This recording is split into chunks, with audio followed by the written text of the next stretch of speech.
Bismillahirrahmanirrahim. Assalamualaikum warahmatullahi wabarakatuh.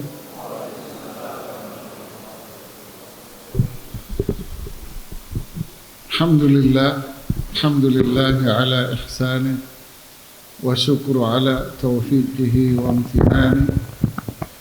Salatu wassalamu ala rasulillah wa ala alihi wa sahbihi wa ba'd.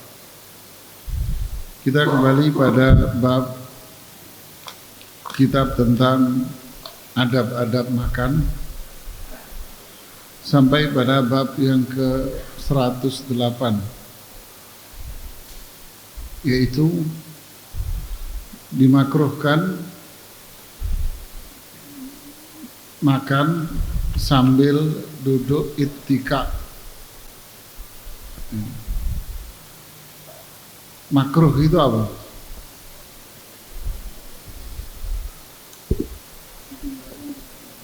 Makruh itu bagian dari larangan.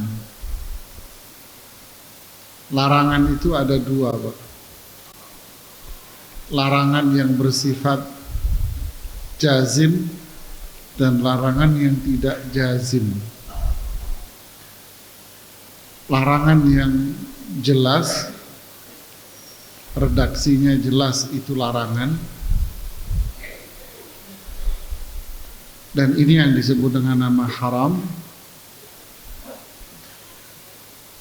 Dan yang kedua, makruh itu adalah larangan yang sifatnya, redaksinya tidak jelas.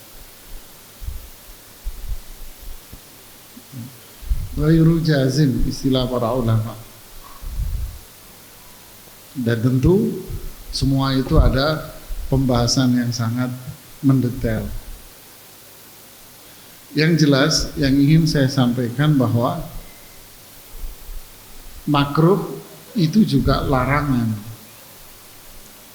Ya, makruh itu juga larangan.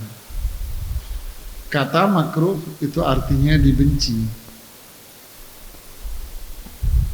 Memang para ulama fikih mengatakan makruh itu kalau dikerjakan nggak dosa, tapi kalau ditinggalkan itu istilah kontemporer dari para ulama fikih, ulama fikih yang belakangan. Tapi ulama yang dulu, ya, sahabat, tabi'in, dan tabi'in, kalau menyebut kata makruh, maksud mereka itu haram sebetulnya. Umpama ungkapan Imam Syafi'i mengatakan, saya membenci, maksudnya ungkapan beliau, saya memakruhkan seseorang yang memiliki budak pembantu yang bisa bernyanyi. Tentu maksudnya di sini bukan makruh fikih yang kontemporer itu. Makruh di sini artinya adalah haram. Jadi ulama dulu, para ulama salaf itu menyebut makruh itu maksudnya adalah tahrim, haram. Tapi yang kontemporer belakangan, maksudnya kontemporer ini bukan generasi salaf, ya. Setelah tabi'in di atas itu, mereka membagi makruh itu ada yang dibenci itu ada yang bersifat haram, ada yang dibenci itu tanzih. Tanzih itu apa? Sebaiknya Anda tinggalkan. Tanzih itu sesuatu yang gak pantas untuk apa? Dikerjain. Yunazzah artinya Anda jauhi itu dari diri Anda. Jadi dulu itu mereka namanya makruh bukan ajang diremehkan. Kalau sekarang kan Allah makruh, kan gak dosa mas. Akhirnya orang meremehkan. Padahal makruh itu dilarang dan lebih utama untuk Anda apa? Jauhi. Artinya itu akhirnya menjadi apa? Kemuliaan bagi orang yang beriman. Orang beriman tidak akan melihat itu, tapi orang melihat yang penting dilarang, saya akan apa? Tinggalkan. Yang penting dilarang, saya akan tinggalkan. Nah, bahasan ini di 108 ini adalah salah satu bentuk duduk yang dilarang, walaupun kategorinya tidak masuk pada ranah apa? Makruh. Jadi salah satu bentuk yang dilarang ketika makan. Salah satu bentuk duduk yang terlarang ketika makan. Seperti apa itu bentuk duduknya? Kita baca dua hadis yang disebutkan oleh penulis, yaitu Imam An-Nawawi rahimahullahu taala. Tafadhal. Bismillahirrahmanirrahim. Qala al-muallifu hadzal kitab al-Imam Asy-Syaikh al-Imam An-Nawawi rahimahullahu taala. Allah yarham, Allah maghfir lahu warhamhu wa'afi wa'fu anhu.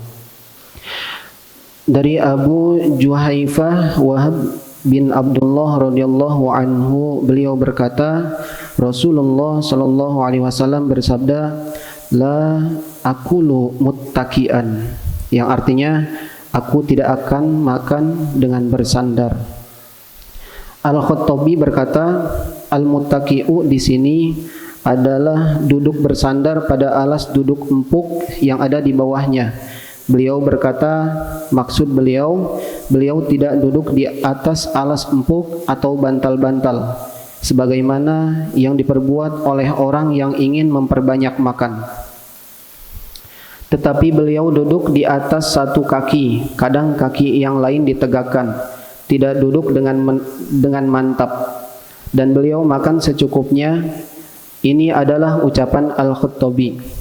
Sedangkan selain Al-Khattabi mengisyaratkan bahwa al-muttaki'u adalah duduk miring atau condong pada lambungnya.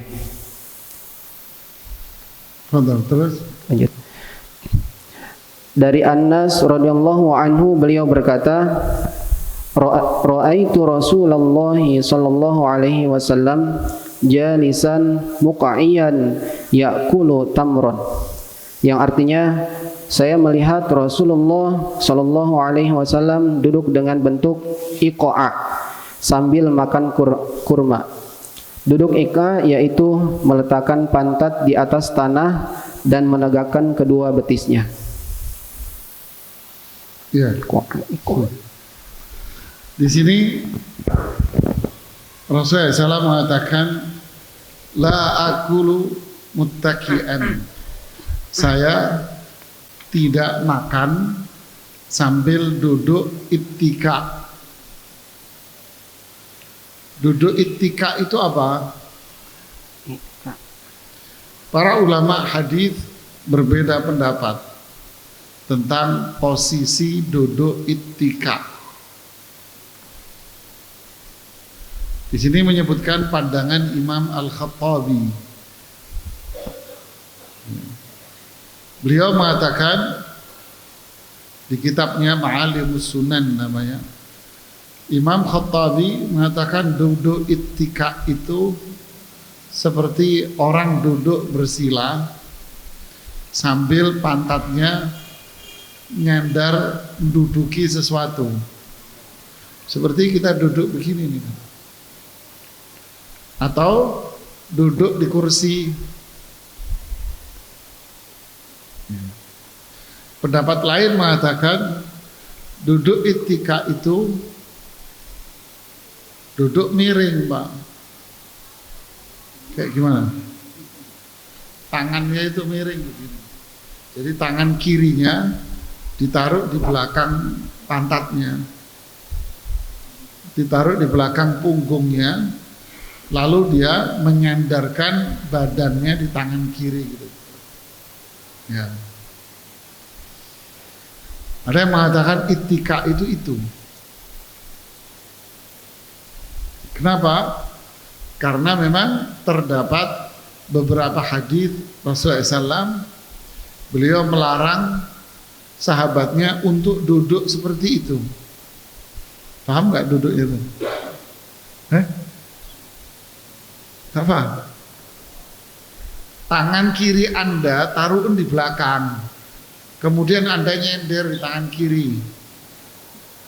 Nah, gitu Pak. Itu namanya duduk ittika, miring ke kiri. Paham? Nah, ada beberapa hadis yang mengatakan bahwa duduk seperti itu duduknya setan, kata Rasulullah SAW. Di redaksi yang lain disebutkan bahwa duduk seperti itu adalah duduknya kaum yang dimurkai oleh Allah, duduknya Yahudi katanya. Di redaksi lain disebutkan duduk seperti itu adalah duduknya kaum yang diazab oleh Allah.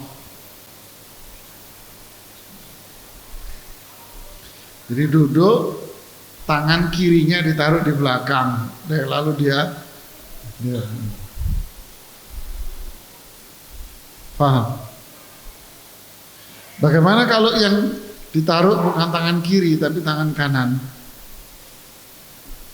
Jadi tadi kan tangan kiri. Kalau Anda tuker tapi tangan kanan gimana? Atau kedua tangan Anda begini di belakang seperti orang capek. Nah, kayak gitu. Tangan kanan di dua-duanya begini. Dua-duanya gimana? Para ulama mengatakan seperti Syekh Muhammad Shalih Al Utsaimin mengatakan kalau tangan kanan atau dua-duanya nggak apa-apa. Yang nggak boleh tangan kiri. Kenapa? Ya itu tadi alasannya. Itu model duduknya Yahudi, kaum yang diazab setan gitu. Kalau kanan sebelah kanan tidak apa-apa, kalau dua-duanya nggak apa, itu kayak yang di akhir duduk yang baju biru itu. Nah itu duduk gitu duduk ente pakai nengok-nengok lagi. Nah itu kan duduk pakai dua tangan kanan ya kan dia, ya kan? Nah, jadi kalau Syekh Muhammad Shalih Al Utsaimin mengatakan tidak apa-apa, boleh kalau dua tangan, tapi yang nggak boleh itu pakai tangan kiri. Nah, apa yang dimaksud dengan ittika di sini? Saya tidak makan dengan ittika. Para ulama berbeda pendapat di sini.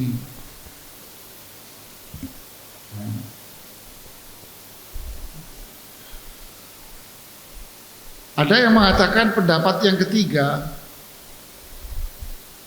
Ada pendapat lain gitu.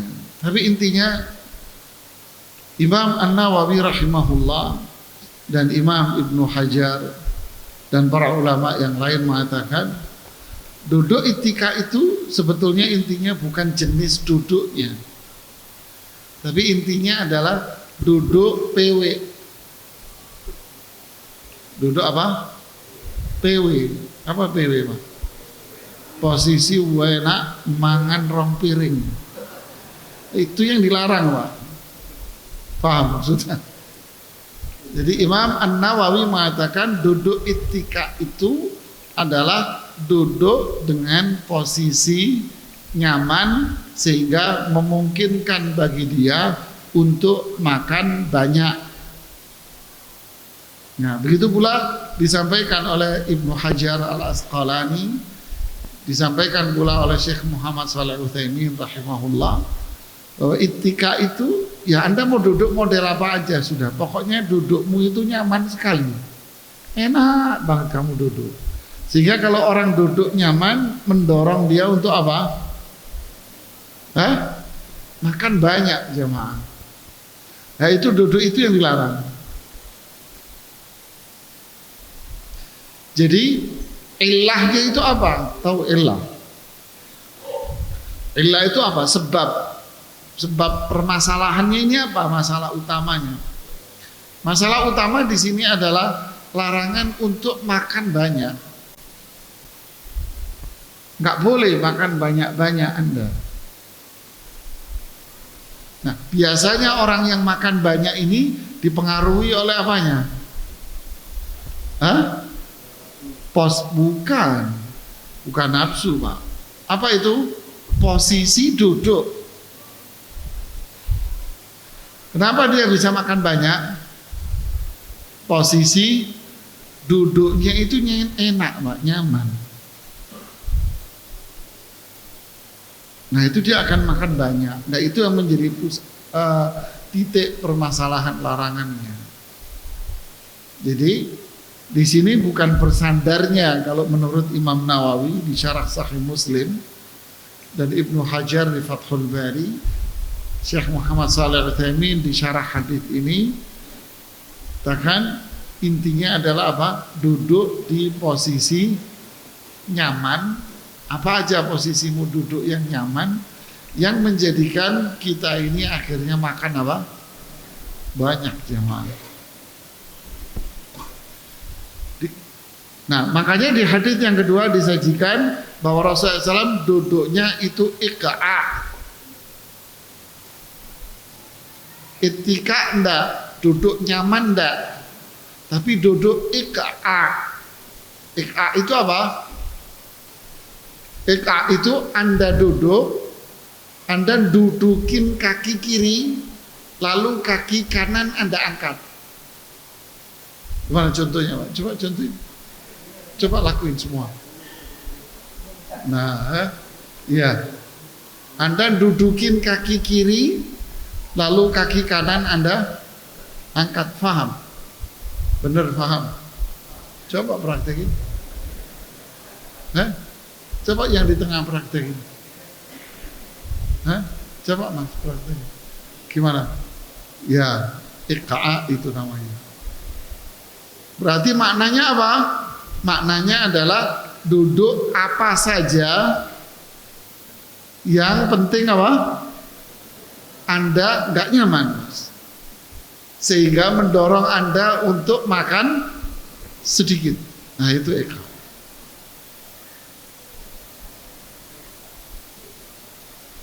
Jadi masalahnya di situ. Masalahnya adalah kita ini nggak boleh makan banyak. Ada hadis di riwayat Imam Bukhari.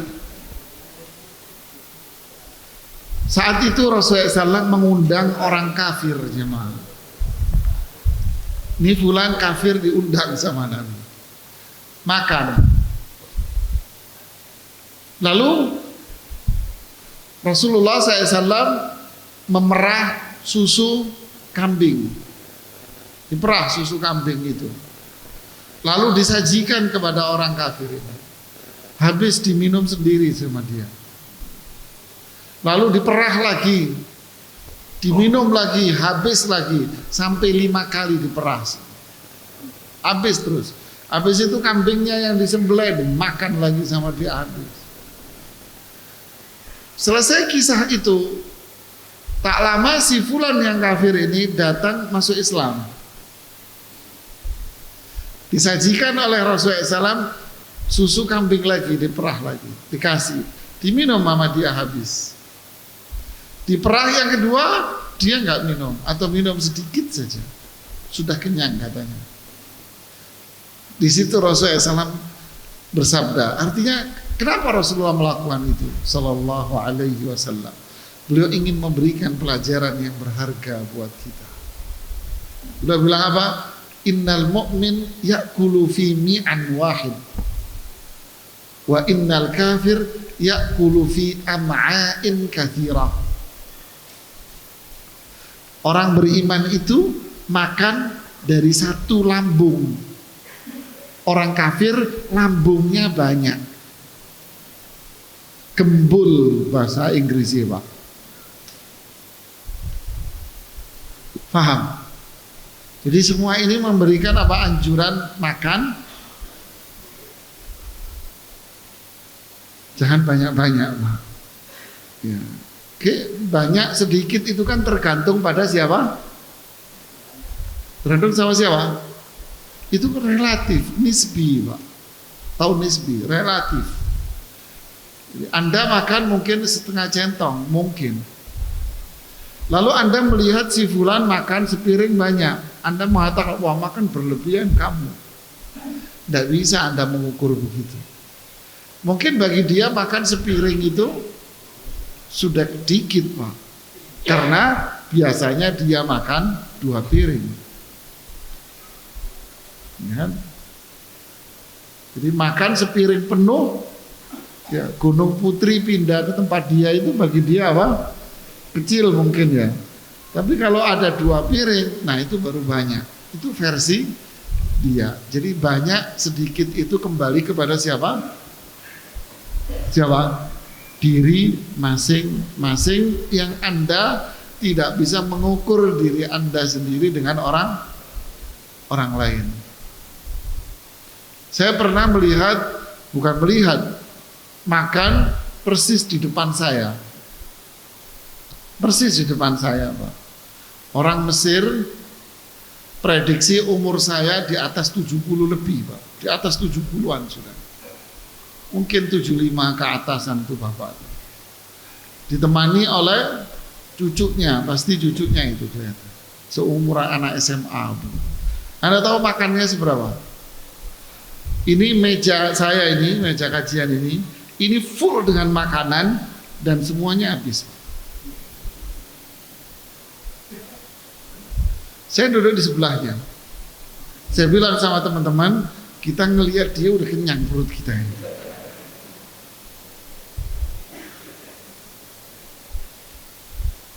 Itu pun dia balik ke kamar dengan membawa pisang setengah sisir.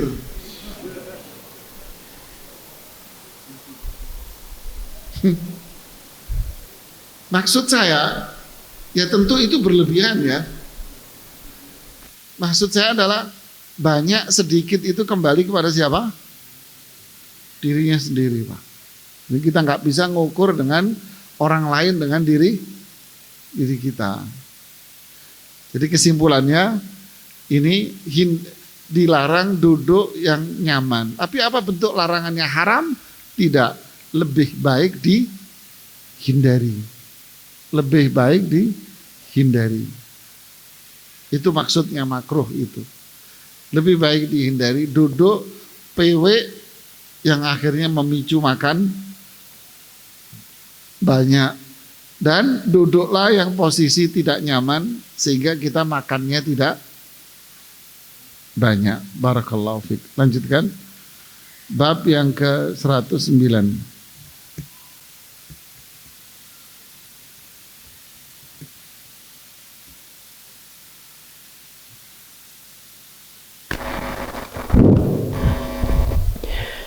Selanjutnya, bab anjuran makan dengan 3 jari, anjuran menjilati jari jemari, makruhnya mengusapnya sebelum menjilatinya, dan anjuran menjilati piring, mengambil makanan yang terjatuh dan memakannya, serta mengusapkan tangan setelah itu pada lengan, kaki, dan lainnya. Dari Ibnu Abbas radhiyallahu anhuma, beliau berkata, Rasulullah sallallahu alaihi wasallam bersabda, "Idza akala ahadukum ta'aman fala yamsah asabi'ahu hatta yal'aqaha aw yul'iqaha." Yang artinya, apabila salah seorang di antara kalian selesai makan, maka janganlah dia mengelap jari-jarinya hingga dia menjilatinya atau menjilatkannya. Ya. Bahasan berikutnya di hadis 109, disunnahkan makan dengan 3 jari. 3 jari. Bisa begini, ya begini tentunya ya. 3 jari. Yang kedua, menjilati jari jemari. Makan pakai tangan, dijilati. Coba lihat ini kalimatnya. Anda harus jeli. Dianjurkan makan 3 jari. Tapi berikutnya menjilati jari jemari. Kenapa tidak mengatakan menjilati ke-3 jari? Tapi menyebutkan di sini menjilati jari jemari. Oke? Nanti saya jelaskan.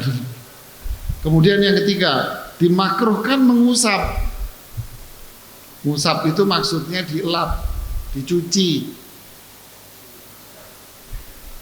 sebelum dijilati.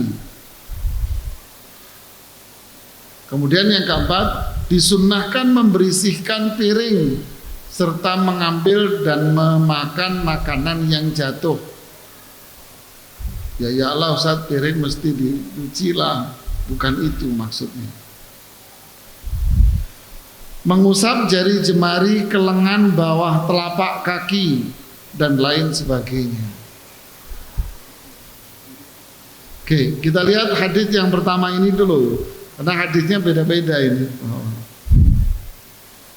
Rasulullah SAW beliau mengatakan, jika salah seorang di antara kalian makan, jangan langsung dicuci tangan. Jadi kalau habis makan, berarti di sini yang dimaksud makan di sini, makan pakai apa? Pakai tangan. Karena zaman itu nggak ada sendok. Ya, makanlah pakai jika kalian makan, ketika makan pakai tangan kan mesti nasi, lauk dan sebagainya masih nempel di tangan kita. Oke kan? Jangan dicuci tanganmu langsung, Pak. Pergi langsung dicuci tangannya. Atau kalau orang Padang kan nggak kenal cuci tangan kan, Pak ya. Mohon maaf nih ya, bercanda loh orang Padang ya. Ya, kalau ke Padang itu wastafel di restoran itu kok nggak ada gitu loh, Pak. Ya. Oke lah, ini bercanda sedikit. Jadi kalau habis makan tidak boleh dicuci atau Anda bersihkan pakai tisu. Apa alasannya? Alasannya para ulama mengatakan menambah kotoran. Karena kotoran di tangan Anda ini apa? Banyak. Itu yang berikutnya. Yang pertama. Yang berikutnya adalah, terus gimana dengan ini kalau ini nggak boleh dicuci? Yal'aquha, yaitu apa? Dijilati. Jadi sisa makanan yang di tangan Anda jilati. Faham? Kenapa ya? Nanti disebutkan alasannya di hadis yang berikutnya. Disebutkan alasannya di hadis berikutnya. Itu alasannya. Atau yang ketiga, Anda makan, yang jilati bukan Anda.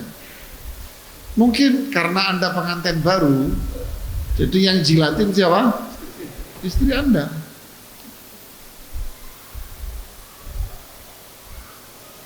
Ya, istri Anda juga begitu, yang jilati Anda, suaminya. Yal'aqaha au yul'iqaha, Anda menjilati sendiri atau dijilati oleh orang lain. Tentu kalau orang lain mungkin tidak ya. Makanya para ulama mengatakan yang dimaksud dengan dijilati di sini adalah istrinya atau anaknya. Itu anaknya. Malah sebagian ulama menyebutkan atau muridnya, gurunya habis makan dijilati oleh muridnya. Ini boleh disebutkan di hadits ini. Inilah sunnah, Pak. Jadi intinya menjilati sisa makanan yang di tangan. Paham? Setelah itu baru Anda cuci tangan. Tapi kalau Anda tengah-tengah makan, kemudian Anda jilati, kemudian makan lagi, kan kita bahas di beberapa pertemuan lalu, di zaman itu kalau makan pakai apa? Nampan.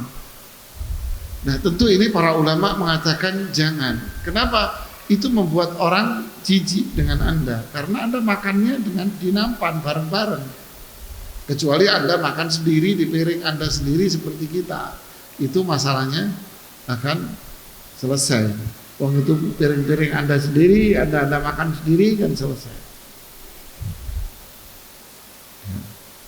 Sama pula kalau Anda makan kurma, kemudian kebetulan kurma yang Anda makan itu adalah kurma yang jenis benyek, ya, madhud, kurma yang dipres, ya, ngambilnya agak keras dan banyak kayak ada airnya begitu, ya. Kayak ada madunya dia keluar. Nah, ketika Anda ngambil kan tangan Anda kayak ada madunya gitu. Anda makan, kurmanya ditaruh di meja. Anda makan, lantas bekas kurma yang di tangan Anda ini Anda jilat. Kemudian Anda ngambil lagi, itu para ulama mengatakan jangan.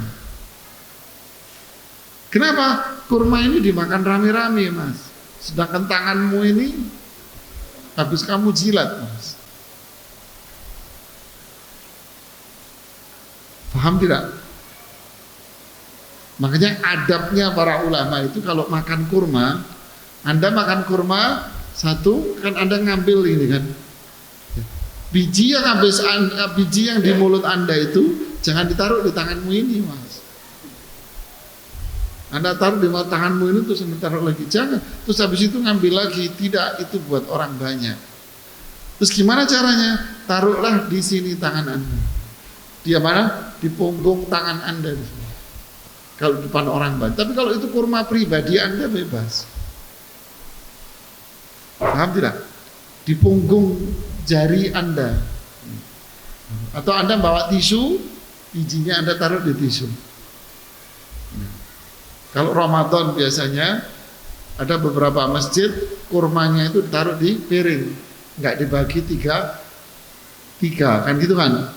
Kalau dibagi tiga ini kelihatan masjidnya pelit, ngirit, bakhil. Ya, lo sunnah yang bilang makan 3 kurma sunnah siapa? Nggak ada Pak dalilnya makan 3 kurma sunnah itu nggak ada. Ya, nggak ada Pak. Anda cuman lebih tertarik gorengan daripada kurma. Padahal afdalnya makan apa? Kurma dulu, yang banyak makan kurmanya enggak apa-apa, enggak harus 3 gitu kan.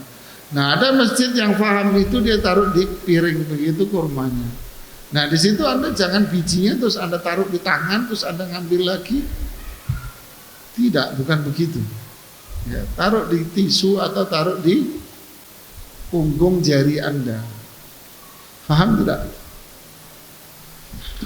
Lanjutkan.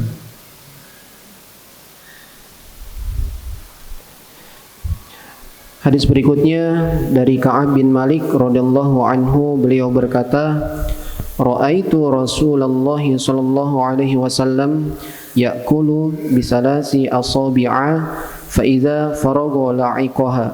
Yang artinya, saya melihat Rasulullah sallallahu alaihi wasallam makan dengan 3 jari. Apabila beliau telah selesai, beliau menjilatinya. Oke, lihat di sini hadis ini makan dengan 3 jari. Makan dengan 3 jari ini apa maksudnya? Para ulama mengatakan makan dengan 3 jari ini adalah makan dengan makanan yang bisa dimakan dengan 3 jari. Makan makanan yang bisa diambil dengan 3 jari. Seperti apa? Kurma, gorengan. Jangan ngambil gorengan terus pakai 5 jari, kelihatan banget kalau Anda belum makan 2 hari gitu. Rakus gitu kelihatannya ya, mohon maaf ya. Ya cukup Anda ngambil makanan kayak gorengan atau apa, ambil dengan 3 jari Anda, karena itu bisa diambil dengan 3 jari. Adapun kalau makan nasi, daging, ikan dan sebagainya, boleh Anda makan dengan 5 jari. Ada dalilnya? Ada. Diriwayatkan oleh sebagian para ulama hadis bahwa Rasulullah SAW kalau makan daging kambing, beliau kan kalau sukanya daging itu adalah daging yang nempel dengan tulang, yaitu paha depan. Ya, daging yang nempel dengan tulang, yaitu bagian paha depan. Kalau paha belakang itu dagingnya gemol gede, itu dimakan nggak enak. Walaupun ente senengnya yang itu kan, itu dimakan nggak enak. Nah, tapi yang enaknya itu adalah paha depannya itu, Pak. Bukan nggak enak, maksud saya adalah lebih enak yang di depan. Nah, Rasulullah SAW pernah makan daging dengan jari-jarinya ini. Dagingnya dipegang semua, ya. Kemudian dipotong, kemudian beliau makan, yang menunjukkan bahwa beliau makan dengan 5 jarinya. Nah, disinilah penjelasan para ulama kita bahwa makan 3 jari itu adalah makan makanan yang memang bisa diambil dengan 3 jari. Terus jangan anak menjalani sunnah, makan nasi uduk terus pakai 3 jari ya. Makan nasi goreng, oke lah nasi uduk, nasi goreng pakai 3 jari, dapat berapa biji itu jamaah? Hah? Akhirnya jadi kayak orang Jepang karena makin orang Cina kalau makan gimana? Sampai begini, fosor gitu kayak bebek gitu akhirnya gini. Nggak ada adab-adabnya kan. Tapi kan itulah oke mereka. Jadi boleh makan pakai 5 jari kalau memang itu mengharuskan untuk makan dengan 5 jari. Oke, fadhal dilanjutkan. Selanjutnya dari Jabir radhiyallahu anhu, anna Rasulullah sallallahu alaihi wasallam amara bil'aqil asabi'i was-sahfati wa qala innakum la tadruna fi ayyi ta'amikumul barakatu. Yang artinya bahwa Rasulullah sallallahu alaihi wasallam memerintahkan menjilati jemari dan piring, dan beliau bersabda, sesungguhnya kalian tidak mengetahui di bagian manakah keberkahan itu ada pada makanan kalian. Nah, hadis ini berarti memberikan pelajaran lagi bahwa menjilat itu bukan makanan ya, bukan hanya pada jari jemari, tetapi juga membersihkan piring yang Anda makan. Mama kita makan, di sini masih ada apa? Sisa-sisa nasi, kan gitu kan? Sunnahnya apa? Sunnahnya Anda bersihkan, Pak, pakai tangan Anda bersihkan. Kemudian sisa-sisa nasi dikit itu Anda makan lagi. Sehingga piring ini akhirnya jadi apa? Bisa buat ngaca. Jadi piring ini akhirnya jadi apa? Bersih. Anak-anak kita yang kalau makan kan mesti berantakan kan sininya, ya itulah tugasnya apa? Mamanya, uminya. Gitu. Makanya uminya dapat bonus melulu gitu kan. Makanya gemuk-gemuk Bu ya. Nyicipin di dapur, makan sendiri, sisa anaknya diambil sekedar. Oke, yang kedua, nah di sini sebabnya kenapa kita disuruh menjilatin jari dan kenapa kita dianjurkan untuk membersihkan piring dengan tangan kita untuk memakan sisa makanan itu. Kenapa? Ini alasannya. Fa innaka la tadri fi ayyi ta'amikum barakah. Karena kamu nggak tahu berkah itu di makananmu yang mana. Seolah-olah Rasulullah SAW ingin mengatakan bisa jadi kebaikan yang berlimpah pada makananmu itu ada di sisa-sisa terakhir itu. Disitulah berkahnya. Nah itu yang sebab kenapa kita disuruh jilatin tangan sama membersihkan sisa makanan yang di piring dengan dimakan tentunya. Oke, terus lanjutkan. Ya, hadis berikutnya masih dari Jabir radhiyallahu anhu bahwa Rasulullah sallallahu alaihi wasallam bersabda, "Idza waqa'at luqmatu ahadikum falyakhudha falyumit ma kana biha min adzan wal yakulha ولا يدعها للشيطان ولا يمسح يده بالمنديل حتى يلعق أصابعه فإنه لا يدري في أي طعامه البركة. Yang artinya, apabila suapan salah seorang di antara kalian jatuh, maka hendaknya dia mengambilnya dan membuang kotoran yang menempel padanya, kemudian memakannya dan jangan membiarkannya untuk setan. Dan janganlah mengusap tangannya dengan sapu tangan hingga dia menjilati jari jemarinya, karena sesungguhnya dia tidak mengetahui di bagian manakah keberkahan itu ada pada makanannya. Lanjut. Selanjutnya dari Jabir radhiyallahu anhu bahwa Rasulullah sallallahu alaihi wasallam bersabda, "Innasyaitana yahduru ahadakum 'inda kulli syai'in min sya'nihi hatta yahdurahu 'inda ta'amihi fa idza saqatat luqmatu ahadikum falyakhudha falyumit ma kana biha min adzan." Summa liyakulha wa la yada'ha lisyaitani fa idza faragha falyal'aq asabi'ahu fa innahu la yadri fi ayyi ta'amihil barakatuh. Yang artinya, sesungguhnya setan itu mendatangi salah seorang di antara kalian dalam segala urusannya sampai ia mendatanginya di waktu makannya. Apabila suapan salah seorang di antara kalian jatuh, maka hendaknya dia mengambilnya dan membuang kotoran yang menempel padanya, kemudian memakannya dan tidak membiarkannya untuk setan. Apabila telah selesai, maka hendaklah dia menjilati jemarinya, karena sesungguhnya dia tidak mengetahui di bagian manakah keberkahan itu ada pada makanannya. Lanjut.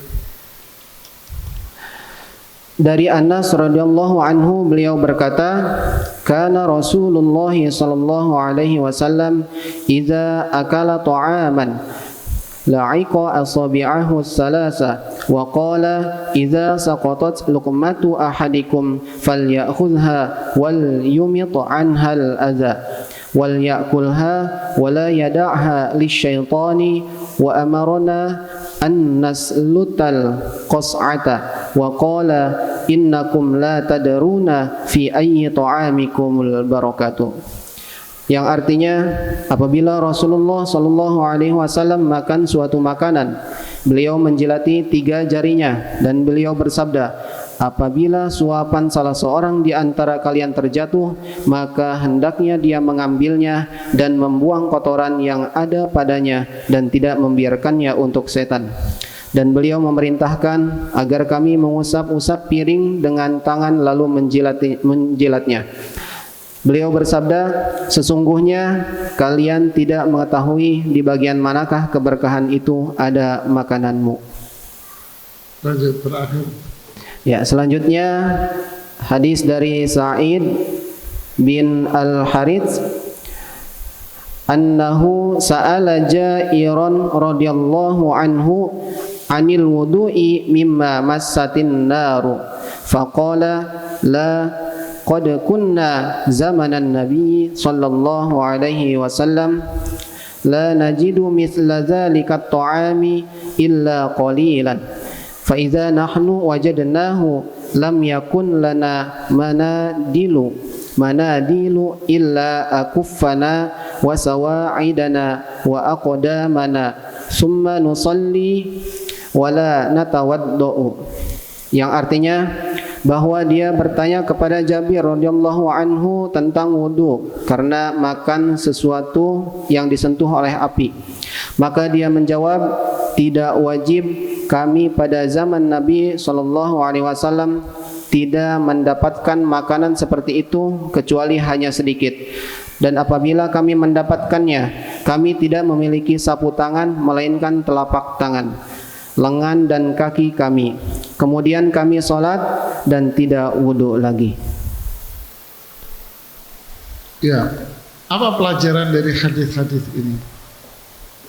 Hah? Apa pelajarannya? Kalau kita makan, pertama, setan itu akan selalu menemani aktivitas kita. Di hadis tadi kan dikatakan, inna syaitan yahduru ahadakum inda kulli syai'in min sya'ni. bahwa setan itu hadir setiap aktivitas kita. Anda mau apa, ada setan di situ. Makanya dianjurkan untuk memulai segala sesuatu dengan baca apa? Bismillah. Ya. Mulailah dengan baca Bismillah, selesai ucapkanlah dengan apa? Alhamdulillah. Biar apa? Biar setannya kabur. Nah, kemudian kalau kita makan, kemudian makanannya itu terjatuh, ambil. Kalau ada kotorannya, buang kotorannya, tiup istilah kita ya, ditiup, dibuang kotorannya, kemudian Anda makan. Kenapa? Kalau enggak, nanti ini yang jadi makanan setan. Berarti setan itu akan betah di rumah Anda, karena dia kerap kali mendapatkan apa? Makanan. Penghuninya kesetanan. Kayak ini kiatnya. Jatuh, ambil, pungut, makan. Walaupun orang lain memandang ini orang jorok banget ya, makanan jatuh udah diambil lagi. Ini sunnah Nabi. Nah, ini sunnah Rasul Sallallahu Alaihi Wasallam. Kotor, bersihkan, Anda makan. Masalahnya di sini apa? Kita makan, makanan yang kita makan ini jatuh. Bukan Anda melihat ada makanan jatuh di sana terus Anda samperin, Anda jatuh, pungut. Bukan, Islam tidak mengajarkan kita untuk menjadi orang yang rendah begini, enggak. Tapi Anda makan, makanan Anda jatuh. Nah, itu yang Anda ambil. Bukan makanan orang, bukan. Paham? Nah, ini yang dianjurkan oleh Rasulullah Sallallahu Alaihi Wasallam. Kemudian bahasan yang lain sama, yaitu habis makan jangan dicuci pakai tisu, manadil. Ini kalau zaman sekarang tisu. Ya, jangan dibersihkan tangan Anda pakai tisu, tapi jilatlah seperti yang tadi. Kenapa? Bisa jadi keberkahannya itu yang nempel di tangan Anda. Nah, di sini Jabir mengatakan dulu di zaman kita, zaman Nabi, nggak ada tisu, nggak ada sapu tangan, nggak ada kain untuk membersihkan, nggak ada lap. Ya dulu saya masih kecil-kecil itu masih ingat rumah orang yang punya tisu itu orang kaya raya. Ya benar nggak Pak? Jadi kalau umumnya orang di rumah orang itu ada apa?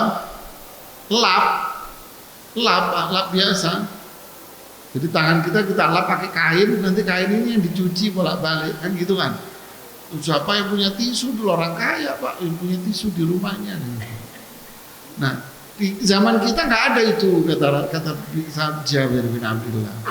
Jadi kalau mereka makan daging, ya dan zaman mereka daging itu dibakar dan nggak banyak, dikit. Lalu kita makan daging yang dibakar tadi. Kan kotor tangan, ya udah tangan kotor ini kita bersihkan di mana? Di telapak kaki, dilapin di telapak kaki. Kenapa? Ini penjelasan Jabir. Kenapa? Karena tidak ada lap, nggak ada tisu.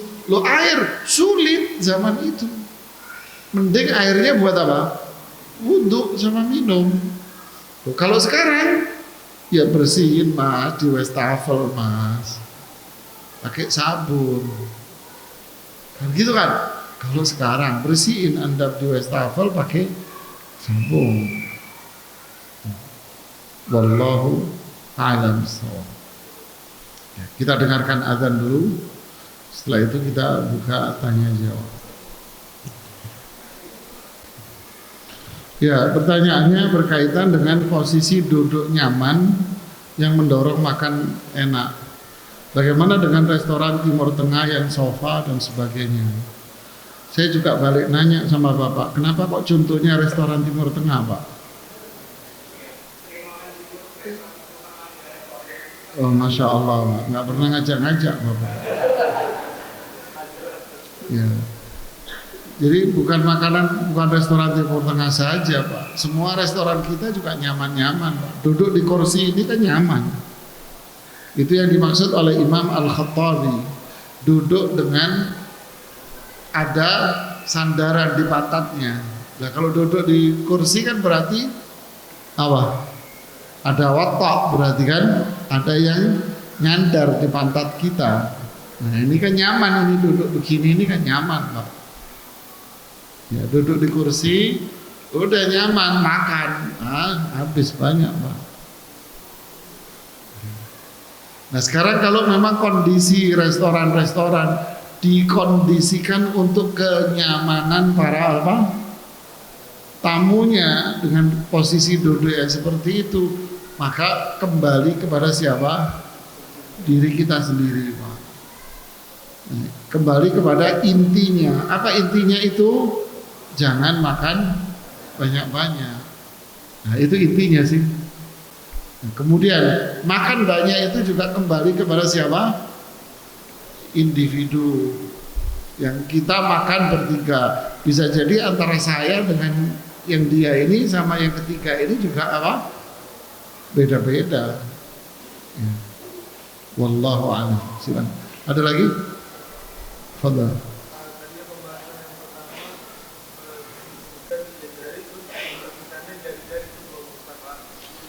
Sudah tadi. Tadi dia sunnahkan makan 3 jari. Tapi setelah itu Imam Nawawi mengatakan dianjurkan untuk apa? Menjilat jari-jari.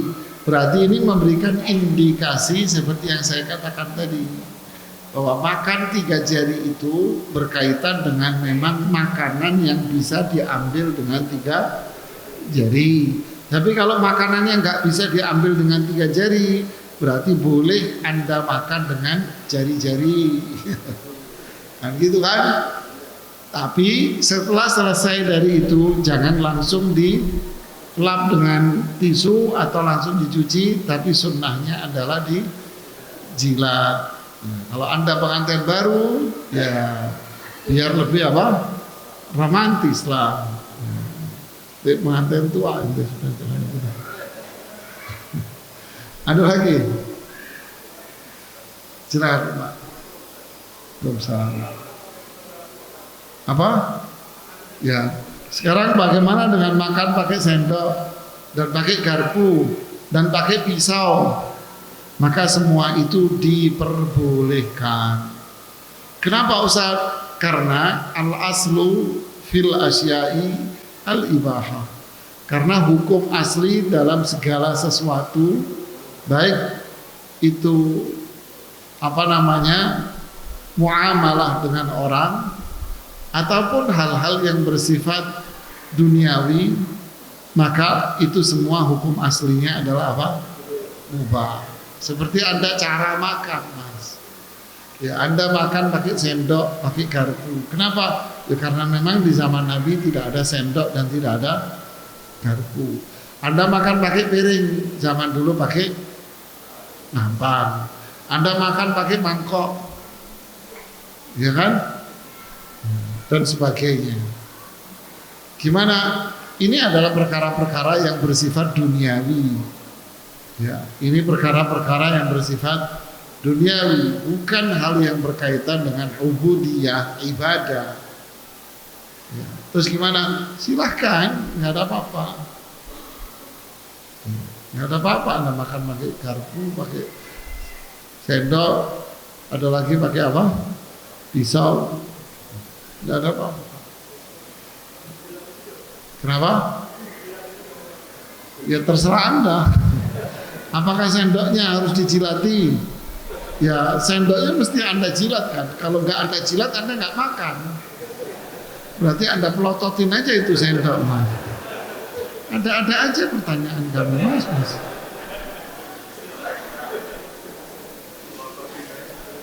Ini pelototin aja sendoknya, Mas.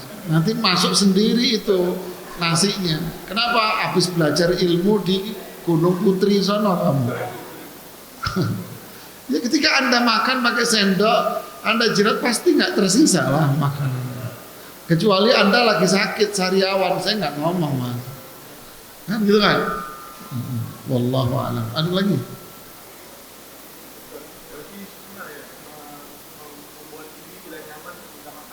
Ya, berarti sunnah posisi duduk yang nggak nyaman sehingga membuat makan dia tidak banyak. Iya sunnah. Tapi ilmu kesehatan sekarang mengatakan, ya, kalau Anda mau makan siang umpama, maka makanlah sesuatu yang bagus bergizi seperti makan buah. Ngemilnya buah bukan ngemil gorengan, Mas. Ngemillah Anda buah atau apa? Kurma. Ya kan? Atau Anda makan kacang-kacangan, biji-bijian, kacang-kacangan itu kan serat juga kan. Untuk apa? Minum jus. Ya, jus yang asli loh ya. Ya, bukan jus-jus yang di supermarket itu. Jus yang gak ada buahnya.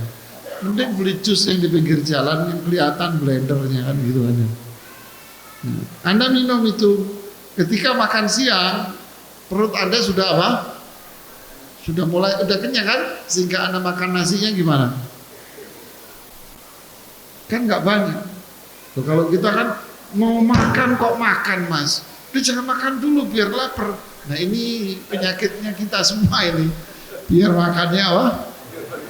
Banyak akhirnya. Ini kita semua ini. Ada lagi? Silakan Pak. Waalaikumsalam.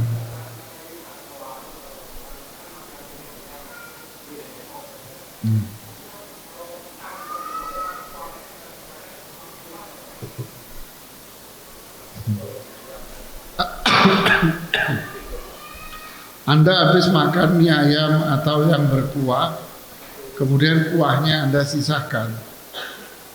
Sebetulnya kalau kembali ke sini, ya sunnahnya tetap diapain? Ya dia habisin karena itu bagian dari apa?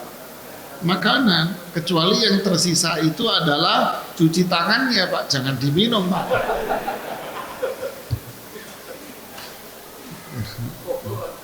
Buaan yang Anda minum. Ada lagi? Hah? Oke, tidak ada? Ya,